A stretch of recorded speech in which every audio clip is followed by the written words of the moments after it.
Hi, this is Brandon Sway from ThirstGym.com. Today we're talking about exercise called the Swiss bar bench press versus bands. This is a great pressing exercise. It's really safe on the shoulders, and it's great for developing speed and power in the upper body. So what you're going to need is you're going to need a pair of bands. Depending upon your strength level will dictate what kind of bands you're going to have. Mini bands work well for a lot of people. If you happen to bench press less than 200, you would use one of those like micro mini bands. And if you bench well into the 400s, you're probably going to look at doubled monster mini bands. And it'd be great if you have a rack or a way to attach the bands to. Makes it very simple and easy to set up.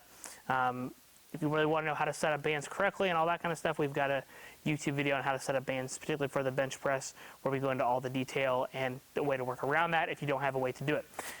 In terms of the Swiss bar, these are also known as multi-grip bars, where you've got a variety of different handle options.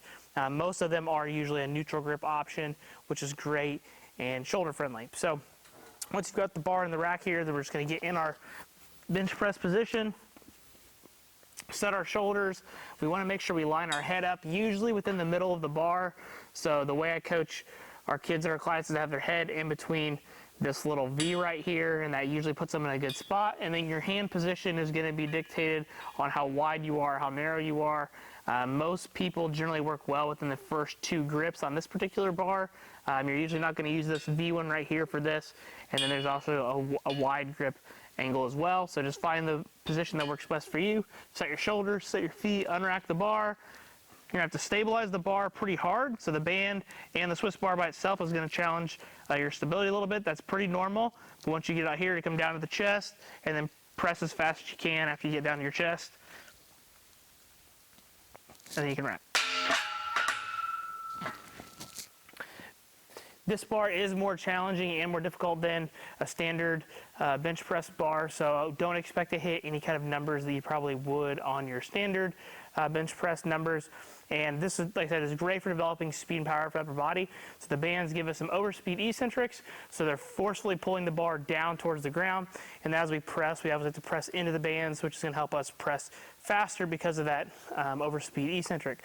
This works great for most people that train conjugate and they're wanting to do some kind of dynamic effort training. You'll see that a lot, usually in powerlifting-based programs or programs that are using some kind of conjugate system. If that's going to be the case when it comes to programming your numbers off this, make sure you're trying to use a 1 rep max or a training max from the Swiss bar itself. So if you happen to be a 300-pound bencher with just a regular straight bar, don't run off that number in terms of setting your percentages.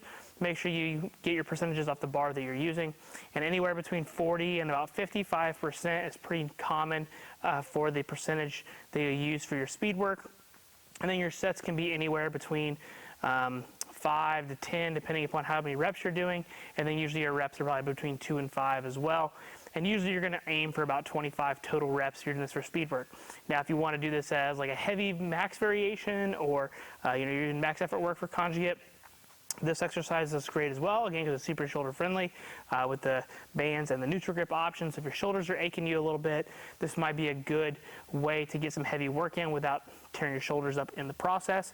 That's really about the only places that I see this exercise really good for. You're not going to do like 3 sets of 6 with a setup like this. I think you're just better off doing the Swiss bar by itself without the bands and overcomplicating it anymore. But that's just the general setup and how you would program for this exercise. If you have any questions about it, please feel free to leave in the comment section. Thanks. Have a great day.